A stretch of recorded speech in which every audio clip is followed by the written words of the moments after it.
Sir आपने कहा कि एक नागरिक के रूप में आप इससे प्रसन्न हैं, लेकिन मेरा सवाल आपके पुलिसिया एक्सपीरियंस को लेकर है कि आप यदि होते, दिल्ली पुलिस कमिश्नर होते, 20 जुलाई को जो हुआ, वैसा ही करते या फिर उससे कुछ अलग करते? क्या करते आप?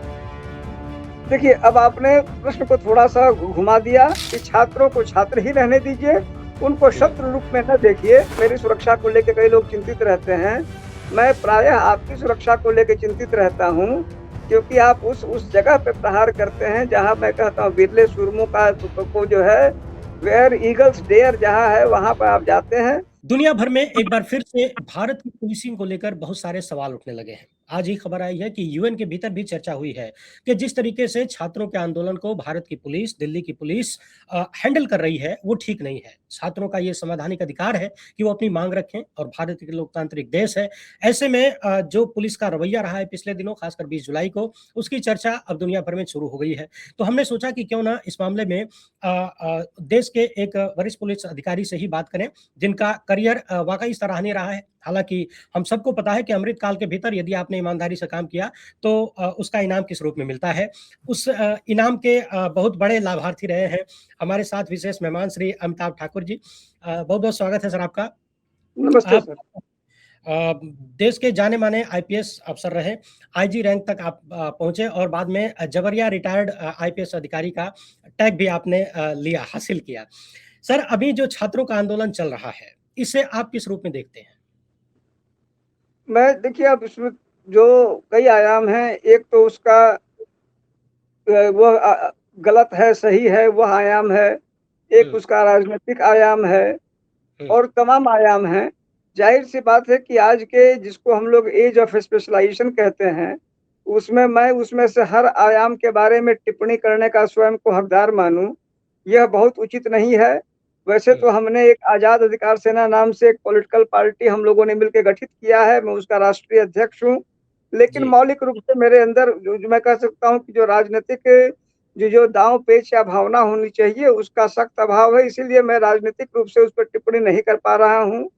जहाँ तक एक मास मूवमेंट की बात है, उस रूप में मुझे लगता है मुझे भी तमाम और लोगों की तरह ये काफ़ी अपील कर रहा है और मैं इसको सैल्यूट भी कर रहा हूँ, इसका इसका बेहद स्वागत कर रहा हूँ, क्योंकि जिस विचारधारा से मैं आता हूँ, जिसमें लोहिया ने कहा संघर्ष आवश्यक है, महात्मा गांधी ने अनवरत संघर्ष किया।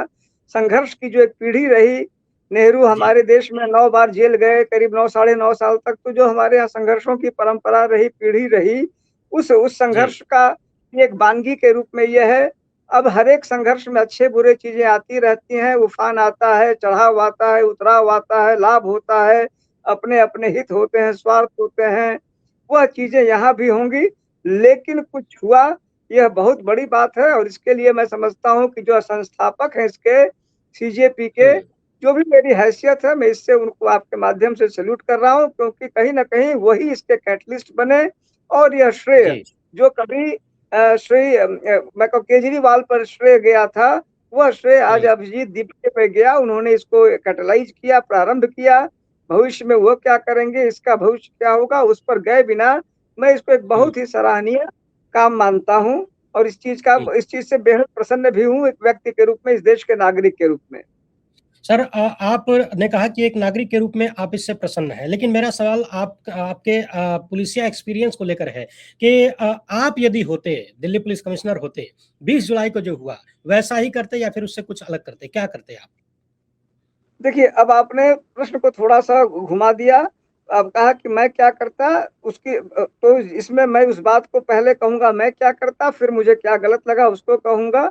मुझे यह जी, लगता है कुछ भी चूँकि मैं मौके पे नहीं था, लेकिन यह है कि आज के समय में मौके पे ना होना कोई बड़ी बात नहीं है क्योंकि जितने ज़्यादा लाइव टेलीविज़न, लाइव वीडियो और व यूट्यूब्स और आपके जैसे साथी हमारे जो है जागरूक साथी हैं, तो मैं समझता हूँ कि पल-पल का, क्षण-क्षण का जो फैक्ट है वो मिल जाता है और संभवतः मौके पर बैठा व्यक्ति उतना नहीं जान पा रहा होता है जितना यूट्यूब देखने वाला व्यक्ति।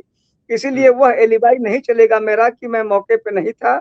तथ्य हुँ, मोर और लेस मैं जान रहा हूँ और इतना मैं ज़रूर समझ पा रहा हूँ कि जो स्थितियाँ बनी थी, वो कहीं से भी प्रथम दृष्टया किसी बल प्रयोग की नहीं दिखती हैं और मुझे लगता है कि जो स्थितियाँ चल रही थी, जो छात्रों की मनःस्थिति रही है, छात्रों के जिन आंदोलनों का मैंने अपने विभिन्न समयों में सामना किया है, उस पर मुझे नहीं लगता है कि मैं उसमें बल प्रयोग करता।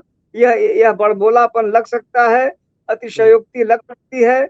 और जो दिल्ली पुलिस में इस समय हमारे बल्कि ऐसा कुछ था, पहले वाले जो थे सतीश गोलचा जी, वह मेरे बैच के थे, तो उनके हटने के बाद ये विवाद हुआ। बल्कि एक दिन हमारी पत्नी वो कह भी रही थी कि देखिए सतीश ने कुछ नहीं किया और जो नए वाले हैं उसने आते ही लगता है उसने ये बयाना लिया था, ऐसा उन्होंने टिप्पणी की। हुँ। तो यह कुछ बयाना की तरह से ये लग यानी गया। ये ये मानते हैं तो कि नहीं लगता है। पहले वाले अधिकारी को इसलिए हटाया गया ताकि दूसरे को लाके ये बवाल किया जाए, छात्रों को पीटा जाए। पता है ऐसा, देखिए अब हमारी पत्नी है डॉक्टर नूतन ठाकुर, वो एक अधिवक्ता है, सोशल एक्टिविस्ट है, उनकी यह टिप्पणी थी और मैं उससे बहुत असहमत नहीं दिख रहा था, क्योंकि हुँ, सतीश गोलचा ने कभी भी मुझे लगता है वह स्थितियां नहीं आने दी। और सबसे बड़ी बात है कि वह स्थिति वास्तव में थी भी नहीं। हुँ, इसका सबसे बड़ा कारण मैं ये कहना चाहूँगा कि जो छात्रों की मनःस्थिति मैंने अपने सेवा काल में देखी है, सबसे बड़ी मनःस्थिति रहती है कि वो आम तौर पे बड़े डोसाइल होते हैं, सबको अपना एक भविष्य दिखता रहता है। और जी। उनका उनके अंदर पे एक आक्रोश होता है, तनाव होता है, कुंठा होती है, वह उसके लिए वो कहीं प आ गए। आप इसी को देख लीजिए, सालों हुँ, से हमारे देश में तमाम एजिटेशन्स हुए हैं, पॉलिटिकल एजिटेशन्स होते हैं, लेकिन इतना क्रिएटिव एजिटेशन आपने नहीं देखा होगा। भाई मान जी। देखिए सही है कि उसके कुछ शब्द जो है किसी व्यक्ति विशेष को चुभ सकते हैं, लेकिन हुँ, अगर आप न्यूट्रल भाव से देखिए तो उसमें हँसी का पुट, उसमें आनंद, मनोरंजन और हर हुँ, प्रकार का मैं कहूँगा आह्लाद जिसे युवापन का जो होता है, वह हुँ, पूरी तरह प्रस्फुटित होता है। तो ऐसे लड़के, युवावस्था के लड़के जिनको अपना करियर चाहिए, जिनको बहुत कुछ दिख रहा है और हुँ, आक्रोश भी है, वह बहुत ही संयमित रहते हैं यदि आप उनसे अनावश्यक छेड़खानी न करें। मुझे हुँ, यह तो जो मैं अपना आकलन कर रहा हूँ, दिल्ली पुलिस के मेरे साथी हो सकता है मुझे जो जो कहते हैं तनखैया घोषित करें, जो कुछ भी कहें, लेकिन हुँ, मुझे यह लगता है कि इसकी इसकी कोई आवश्यकता ही नहीं थी। और मुझे नहीं लगता कि ऐसा कोई मूड छात्र दिखा रहे थे जिसमें उन हुँ, पे बल प्रयोग की आवश्यकता हो। मैं इसको पूरी तरह से हुँ, अवांछनीय और अनावश्यक मानता हूँ। और हुँ, उस रूप में मुझे लगता है कि यदि मैं होता, तो जो छात्रों के साथ अमूमन होता है, उनके साथ हँस बोल करके उन्हें मतलब थोड़ा बहुत बातचीत करके उन्हें सम्मान देकर यह सब चीज़ें आसानी से मेरी समझ में निपटाई जा सकती थी। और हुँ, मैंने लगभग-लगभग सेवा के पहले दिन से, जब मैं नया था तो बहुत ही उस समय मतलब एक्सपीरियंस्ड ऑफिसर थे। मैं कानपुर में था, कानपुर यूनिवर्सिटी में तमाम होते रहते थे, वहाँ एक डीएवी कॉलेज है, पथराव कभी-कभी होता भी था। तो हुँ, हमेशा मैंने ये देखा था कि पुलिस वाले आम तौर पे उनको बड़े ही स्नेह से, प्रेम से, जब तक कि कोई बहुत आवश्यक न हो वो हुँ, कभी भी बल प्रयोग अंतिम अस्त्र के रूप में करते थे। और लगभग हुँ, पूरे सेवा काल में मैंने देखा, कारण हुँ, है कारण हुँ, है कि हम जिसके प्रति खड़े हैं, वह कहीं से हमारे शत्रु नहीं हैं। मौके पर मौके पर उनमें से कुछ लोग मतलब नाराज़ हो जाते हैं, लेकिन यदि हमने वह पल निकाल दिया, तो आम हुँ, तौर पे ये सहमित रहते हैं। और आम तौर पे पुलिस, अच्छा ख़ास करके पुलिस वालों से, चूँकि उनमें से कइयों के मन में पुलिस बनने की, सिपाही से लेके आईपीएस तक अलग-अलग पद पे अपनी हैसियत और अपनी सोच के अनुसार बनने की बड़ी ललक होती है। तो जी। पुलिस के प्रति तो वो विशेष सम्मान रखते हैं, एक हुँ, आकर्षण भाव रखते हैं। मुझे लगता है कि इस स्थितियों में अगर बल प्रयोग किए मैं नहीं करता, मुझे ऐसा लगता है। और मुझे हुँ। लगता है कि करना कोई बहुत उचित नहीं था, बल्कि सर्वथा अनुचित था। यह तो सर मेरा निजी अभी मतलब दिल्ली खासकर दिल्ली के प्रोटेस्ट को लेकर तमाम ऐसी चीजें आ रही हैं कि कहीं डंपर में ईंट पत्थर भर के रखे गए थे। और अभी आज की खबर यह है कि दिल्ली पुलिस जो भोजन पानी छात्रों को मिल रहा है, कचरे में से पैकेट निकाल रही है, उस पर एड्रेस देख रही है कि किस रेस्टोरेंट से आया है, किस कैफे से आया है। फिर उस रेस्टोरेंट के मालिक को जाके डराया धमकाया जा रहा है, उनको पुलिस थाने में बुलाया जा रहा है। ये सब जो चीजें हो रही हैं, इसको आप किस रूप में देखते हैं? देखिए, मुझे लगता है कि जो मैंने अभी उत्तर दिया था, आप हुँ, उसको मतलब उसको एक रीज़निंग भी दे रहे हैं, उसको हुँ, एक्सटेंड कर रहे हैं कि देखिए, मतलब एक तो होता है कि कोई व्यक्ति कहे कि फलाँ व्यक्ति ने मूर्खता किया। और फिर उसको फिर अब भाई मान लीजिए हमारे साथी के रूप में आपने उसको परिभाषित किया कि मूर्खता के कौन-कौन से आयाम हो सकते हैं। हुँ, तो ये मूर्खता तो पहले की जा चुकी है कि उनके साथ बल प्रयोग कर दिया गया, जो कि आसानी से जिसको मतलब इग्नोर किया जा सकता था। और जो आप जी। कह रहे हैं बचा-खुचा, अब आप जो है मतलब उसमें देख रहे हैं और पैकेट देख रहे हैं और चले जा रहे हैं, आप ये हुँ, सब कर तो सकते हैं। और कुछ हद तक मान लीजिए कि आप जो है दहशत भी पैदा कर सकते हैं, लेकिन इसका मायने क्या है? आखिर वह दहशत क्यों, क्या, किसके लिए? वो कहीं से भी पेशेवर लोग नहीं है। हाँ, इनमें मैं इसका दूसरा पहलू कहूँगा, यदि आपको वास्तव में लगता है कि इनमें कुछ पेशेवर थे। अब देखिए, अब कई पार्टियाँ हैं और इनमें से कोई भी पॉलिटिकल पार्टी आप और हम जानते हैं कि दूध की धुली नहीं है, मौका जी, से खोजती रहती हैं। संभव है कि इनमें जो पार्टी इन पावर है वो, या पार्टीज इन अपोजिशन है वो, उनमें से अपने कुछ लोगों ने या दोनों ने अपने-अपने लोगों को कुछ-कुछ डाल दिया हो, कुछ पथराव करा दिया हो या कुछ स्थितियाँ विकराल करने की कोशिश की हों, जैसा कह रहे हैं कि एसीपी घायल है या कुछ है, तो आप उनको चिन्हित कीजिए। लेकिन मेरी आपके माध्यम से ये गुजारिश है कि छात्रों को छात्र ही रहने दीजिए, उनको शत्रु रूप में न देखिए। वह एक मूर्खता पे दूसरी मूर्खता होगी, वह कहीं से लाभ नहीं देने वाला है और कहीं से आपको आपको कोई तारीफ नहीं दे देगा कि आपने बहुत ही विशाल और विकराल काम किया है। देखिए, आपका एक व्यक्ति है जिसके बारे में अमेरिका जेल में आपके बंद है, ऑपरेशन अमेरिका कर रहा है। अगर आपको इतना कुछ है तो आप लॉरेंस बिश्नोई जैसे मामलों को देखिए कि भाई मान लीजिए आप नहीं कर पा रहे हैं तो वह ऑपरेशन वहाँ पर शुरू कर रहा है।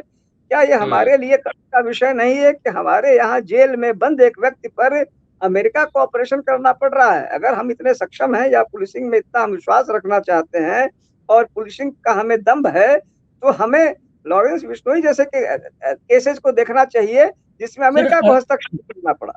जी, जी। दिल्ली में सर छात्रों के ऊपर लाठी डंडे, करंट वाले डंडे और पेलेट गन तक चलाए गए हैं। आपको क्या लगता है कि किस कानून के तहत, किस अधिकार के तहत पुलिस ये कर रही है? क्या उनको ऐसा करना चाहिए और कब करना चाहिए? अब देखिए, अधिकार आप और हम जानते हैं, अधिकार तो बहुत स्पष्ट है।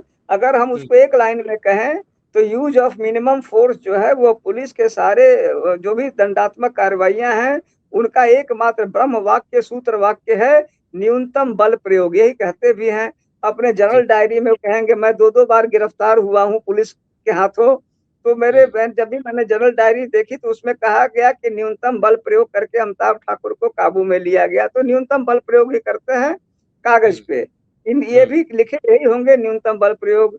न्यूनतम बल प्रयोग शब्द कानूनी है। अब उसका हुँ, व्यवहारिक पहलू क्या है, ये तो on the facts of the record होता है। उसी के लिए कई बार जांच आयोग वगैरह होते हैं। इस हुँ, मामले में भी, लेकिन हाँ, मुझे विथ नेकेड आईज जो अंग्रेजी का जो जो फ्रेज है, विथ नेकेड आईज, मुझे कहीं से यह न्यूनतम बल प्रयोग नहीं दिख रहा है। मुझे हुँ, व्यक्तिगत रूप से, यह मेरा व्यक्तिगत विचार है, यह स्पष्टतया अवांछनीय दिख रहा है। मुझे हुँ, यह प्रेसिपिटेटिव मूवमेंट दिख रहा है। मुझे यह कंप्लीटली अवॉइडेबल दिख रहा है और मुझे लगता है कि यदि आप उसको तनातनी की ओर बढ़ा रहे हैं, तो आप कहीं न कहीं मतलब छात्रों के बीच अपराधीकरण कर रहे हैं, अपराध के बीज बो रहे हैं, उनके अंदर और अधिक विद्रोह और नाराज़गी के भाव ला रहे हैं, समाज में वैमनस्य की स्थिति पैदा कर रहे हैं। आप कोई भी हितकारी कार्य नहीं कर रहे हैं।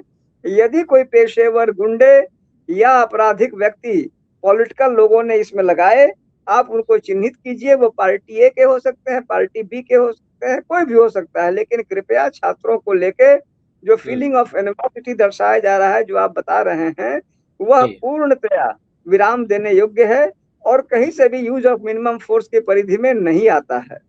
सर कई सारे पुलिस वालों की वर्दी को लेकर सवाल हो रहा है कि वो बिना वर्दी के हैं और जो वर्दी में भी हैं, उनमें से कइयों का नेम प्लेट नहीं है, यानी नेम वाला बैज नहीं है। इसको आप किस रूप में देखते हैं? क्या ये गैर कानूनी है? देखिए, मैं इस पर एक छोटा-सा इंस्टेंस बताऊँगा। कुछ करीब 6-7 महीने पहले मैं एक जी। ट्रेन से जा रहा था शाहजहाँपुर रेलवे स्टेशन पे। मुझे हुँ, रात में 1:52 पे पुलिस वालों ने उठा लिया। किसी हुँ, ने कोई नेम प्लेट नहीं लगाया था। मैं पूछते रह गया कि भई आप कौन हैं और आपका परिचय क्या है और ले क्यों जा रहे हैं? तो यही कहते रहे, हम आपके दोस्त हैं और आपके हुँ, हित के लिए ले जा रहे हैं, आपकी सुरक्षा के लिए। मैंने हुँ। कहा, मैं ट्रेन में आराम से सुरक्षित था, मुझे बाहर लेकर क्या सुरक्षा करोगे? वो भी नेम ज़बरदस्ती प्लेट नहीं लगाए थे। तो हुँ, अब वही मैं कह रहा हूँ, नेम प्लेट नहीं लगाना तो कानूनन अरेस्ट का, आप जानते हैं चैप्टर 5 में साफ कहा गया है कि वो अपना identity name plate word use किया गया है, आइडेंटिटी वर्ड यूज़ किया गया है। तो पुलिस के लिए नेम प्लेट दिया ही इसीलिए गया है कि उनकी आइडेंटिटी हाइड ना हो जो ट्रांसपेरेंसी और अकाउंटेबिलिटी का जो फंडामेंटल प्रिंसिपल है, उत्तरदायित्व और जो है पारदर्शिता की, उससे उसको समझ लिए बीएनएसएस तक ने स्थान दिया है उसको, चैप्टर 5 ने। तो जिस चीज को बीएनएसएस ने स्थान दिया है, अगर आप उसको वायलेट कर रहे हैं तो वो प्रशासनिक कदाचार तो है ही है, वह तो कहीं ना कहीं एक आपराधिक दुष्कृत्य की श्रेणी में आता है, ऐसा मेरा मानना है। और लॉफुल डायरेक्शन का वायलेशन है, जो जो पहले 188 आईपीसी का अपराध था। मेरी दृष्टि में तो यह आईपी 188 का जो अब इस समय बीएनएस में होगा, मुझे कहीं ना कहीं तो उसका अपराध दिख रहा है कि आप जानबूझ के इंटेंशनली डेलिबरेटली आप ये नहीं लगा रहे हैं ताकि आपकी आइडेंटिटी हाइड होती रहे। यह तो सर्वथा अनुचित है और कहीं ना कहीं एक आपराधिक कृत्य भी दिखता है। यानी पुलिस खुद ही अपराध कर रही है, शुरुआत में ही अपराध कर रही है, बाकी लाठी डंडा तो बाद की बात है, वर्दी पहनते वक्त ही अपराध हो रहा है। मैंने इस संबंध में मतलब इसको कुछ हस्तक्षेप मैंने करने का प्रयास किया है, कुछ आगे भी ले जाऊंगा। पहली बात तो मैंने इसमें एविडेंस प्रिजर्वेशन की बात कही है, पुलिस कमिश्नर को पत्र भी लिखा है कि इसमें कई एविडेंसेस जो हैं उनको उनको साइंटिफिकली कलेक्ट किया जाए, क्योंकि संभव है कि यह मामला आगे तक चले। आज मैंने सुना है कि 15 एफआईआर दिल्ली पुलिस ने कर लिए हैं अपने लोगों के संदर्भ में। एक मैंने 23 तारीख को 173 बीएनएसएस के तहत एफआईआर के लिए प्रार्थना पत्र दिया था इंस्पेक्टर पार्लियामेंट स्ट्रीट को। ऑब्वियसली उन्होंने उसको कॉग्निजेंस नहीं लिया है। आज मैंने 173 में भेजा है पुलिस कमिश्नर दिल्ली को। अगर उसका कॉग्निजेंस नहीं होता है तो मैं दिल्ली में जो कोर्ट है, सक्षम न्यायालय जो है वहां का, मजिस्ट्रेट कोर्ट, वहां जाऊंगा। मेरा यह मानना है कि खास करके तब जबकि आपने 15 एफआईआर से एक वर्जन, आपका एक वर्जन है। अब यहाँ होता क्या है, और अक्सर पुलिस के ऐसे मामलों में होता है कि आपका एक वर्जन है, आपका वर्जन है कि छात्र ये कर रहे हैं, छात्र वो कर रहे हैं, छात्रों का एक वर्जन है।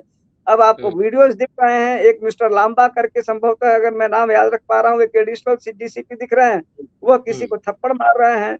एक महिला के, अगर मुझे याद है जहां तक, उसके वक्षस्थल पे या कहीं पर शायद वो कोई इस तरह से रॉड मार रहा है। तमाम एट्रोसिटी दिख रहा है। ये तो स्पष्ट रूप से जो है क्रिमिनल एक्ट है, ये इनका वर्जन है। आपने अपना वर्जन लिख लिया, क्योंकि एफआईआर आपके घर की चीज है, आप जो चाहे लिख लें। आप और यहाँ पर समस्या है कि ऐसे मामलों में आप जज भी बन जा रहे हैं, प्रोसिक्यूटर भी बन जा रहे हैं। तो आप दूसरे का भी एफआईआर दर्ज कीजिए और इवन हैंडेड विवेचना कीजिए। कल को हो सकता है मामला सीबीआई जाए, थर्ड इंडिपेंडेंट एजेंसी के पास जाए। तो दूसरी एफआईआर, जिसके लिए मैं भी प्रयत्नशील हूँ, मेरे ख्याल से इसमें दर्ज होना नितांत आवश्यक है। जी, आपने कहा सर कि पुलिस ही ऐसे मामलों में खुद ही जज बन जा रही है, तो जज कहाँ है देश के? सवाल तो ये भी बनता है कि आखिर देश की जुडिशरी इस मामले में क्या कर रही है? देखिए, आपने और मैं मतलब इस स्थान पे मैं रुक के आपकी 1 मिनट की प्रशंसा करना मेरी ड्यूटी भी है और मैं अपना अधिकार भी समझता हूँ कि मैं आपने जब मुझसे भी बात की थी तो आपने अपना परिचय दिया था। मैं आपके कार्यक्रमों से व्यक्तिगत रूप से प्रभावित रहता हूँ, विशेष करके जो अभी आपने मुद्दा बताया उसको लेके, क्योंकि आप उस फील्ड पे, उस चीज पे हिट करते हैं। और मैं तो अपनी सुरक्षा, मेरी सुरक्षा को लेके कई लोग चिंतित रहते हैं, मैं प्रायः आपकी सुरक्षा को लेके चिंतित रहता हूँ, क्योंकि आप उस जगह पे प्रहार करते हैं जहां मैं कहता हूँ विरले सुरमों का को जो है, वेयर ईगल्स डेयर जहां है, वहां पर आप जाते हैं। तो वह प्रश्न आपने, मौलिक प्रश्न पूछा कि क्या न्यायपालिका पर भी अब वह समय नहीं आया है कि उनको भी उनके सवालों, उनके कर्तव्यों, उनके उनके अधिकारों और कर्तव्यों की याद दिलाई जाए। जनहित याचिकाएं शुरू हुई। आज जनहित याचिकाएं एक आर्बिट्रेरीनेस का शिकार हो गई हैं। कभी कभी तो मन कर रहा है तो जनहित याचिका पर आप लंबी टिप्पणियां कर रहे हैं। कभी कभी मैंने कुछ दिन पहले देखा, एक व्यक्ति आया थे, शायद पटियाला से या कहाँ से थे, उनको एक टिप्पणी कर दी गई कि जाओ वहां तुम होशियारी बेचो या क्या करो। भाई मैं आपके सामने मांग रहा हूँ, मंगता की श्रेणी में हूँ। आप कुछ भी कह सकते हैं उस समय, लेकिन क्या यह उचित है कि आप जिन पदों पर हैं, आप जनहित याचिकाओं को एक निगाह से देखिए। आप जो जो इन सिटू आप करते हैं, इन रे करते हैं, जो जो आप जो कॉग्निजेंस लेते हैं, आप एक तरह कीजिए। मुझे लगता है कि अब वो समय आ गया है कि पीआईएल्स को लेके एक यार्ड स्टिक बने, जिसको लेके हर व्यक्ति क्लियर हो कि यह पीआईएल के योग्य है कि नहीं है।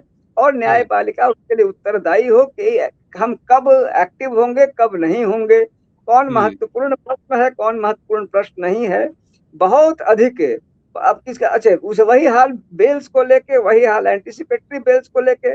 कोई कोई एंटीसिपेटरी बेल रात में भी सुनी जा रही है, कोई जी। कोई बेल है सालों नहीं सुनी जा रही है। तो जो जो ये कहीं ना कहीं एक ऐसी स्थितियां आ रही हैं जहां यूनिफॉर्मिटी नहीं है, और वह भी उस अंतिम पड़ाव पे जिसके बाहर और आगे कुछ नहीं है।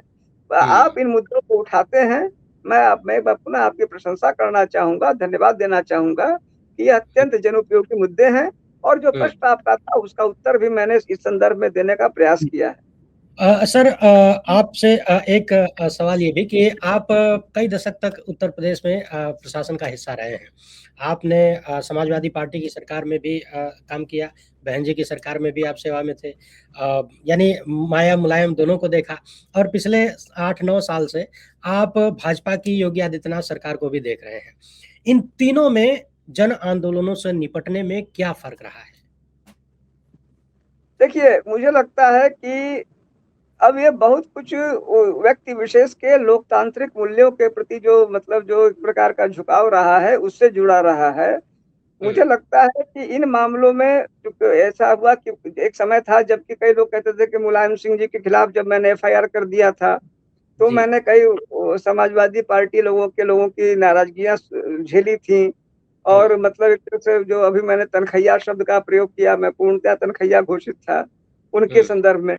लेकिन अगर मैं रिट्रोस्पेक्टिवली देखता हूँ तो और उस समय भी मैं मानता था कि जन आंदोलन को लेके उनका दृष्टिकोण बहुत अधिक लोकतांत्रिक था। संभवतः चूंकि वो उस पीढ़ी से निकले थे, उस स्थितियों से निकले थे, तो वो लोकतांत्रिक आंदोलनों को लेके वो बहुत ही ज्यादा सहज थे। मुझे लगता है कि उन्हें कोई बहुत विशेष अंतर इससे नहीं होता था। हर व्यक्ति के लिए लगभग फ्री था कि जो है आओ अपना कहो जाओ, इसको लेके कभी मुझे नहीं लगता है कि उन्होंने कोई कभी कुछ ऐसा किया हो जिसको जो कि लोकतांत्रिक अधिकारों का हनन हो उस पैरामीटर पे। और जी। अखिलेश यादव भी मुझे उसी उसी पैरामीटर पर चलते दिखे। उनके पिता पर मैंने एफआईआर कराया था। मुझे एक आईजी रैंक के अफसर ने बाद में बताया कि कुछ एक दो लोगों ने उनको कहा कि क्योंकि जिस दिन मैंने एफआईआर कराने का प्रयास किया, मुझ पर और मेरी पत्नी पर रेप का मुकदमा उसी रात हो गया। कुछ लोगों ने कहा कि अभी जाके घसीट के उसको ले आते हैं। लेकिन मुझे बताया गया कि अखिलेश यादव जी ने कह दिया कि जो हुआ सो हुआ, अब और कुछ नहीं करना है। जबकि आप जानते हैं कि रेप के मामले में तो मतलब जो फिर बेल तक नहीं मिलती। बाद में वो जी। मुकदमा झूठा साबित हुआ, लेकिन सरकार चाहती तो झूठा नहीं करती, वो उसको चार्जशीट कर सकती थी, महिला का बयान लिखती थी, बात खत्म हो जाता। उसके विपरीत मायावती जी के समय में भी वो सख्त प्रशासक मानी जाती थी। लेकिन यह जो आर्बिट्ररीनेस उस तरह का मैंने नहीं देखा था जो कि मौजूदा समय में दिख रहा है। और मैं 2-4-5 दिन पहले का मैंने एक वीडियो देखा था जिसमें जो हजरतगंज का था, जिसमें कि पुलिस वाले जो भारतीय जनता पार्टी के कुछ साथी हमारे वहां पे सपा के खिलाफ प्रदर्शन कर रहे थे, जो कि सपा और कांग्रेस ने जो जो वहां जाकर प्रधानमंत्री आवास के आसपास जो प्रदर्शन किया था, उसके विरोध में भाजपा वाले सपा और कांग्रेस पकड़ रही थी, और पुलिस वाले उनको शाबाशी और बधाई दे रहे थे। तो जो बिल्कुल एक और समाजवादी पार्टी वाले आपको अक्सर जो है हाथ पांव टूटे दिखते ही रहते हैं कि कई बार तो बेचारे जाने से पहले ही पिट जाते हैं, जाते बाद में हैं, पिटते पहले हैं।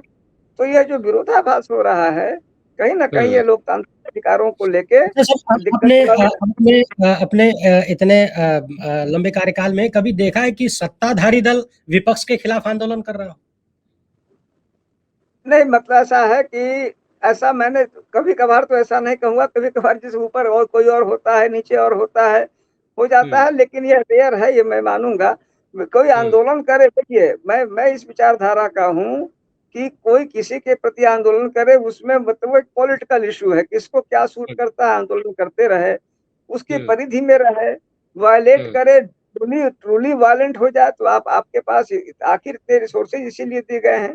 लेकिन आप इंस्टिगेटर ना बनिए, जैसा दिल्ली में देखा गया। आप कहीं ना कहीं एक इंस्टिगेटर, पुलिस ही इंस्टिगेटर की भूमिका में आ गई, वह न हो।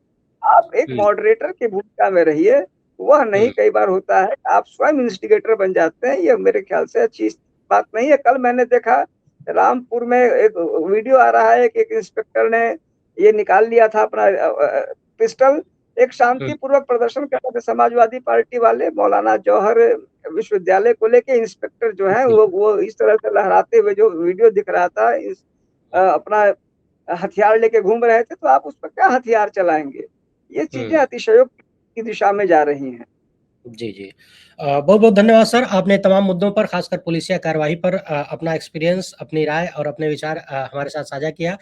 उम्मीद है दर्शकों को बहुत कुछ जानने समझने के लिए मिलेगा और जो पुलिस अफ़सर, जो पुलिस के जवान ड्यूटी में हैं, उनको भी पता चलेगा कि क्या करना चाहिए, क्या नहीं करना चाहिए। एक बार फिर से नमस्कार। आपका शुक्रिया।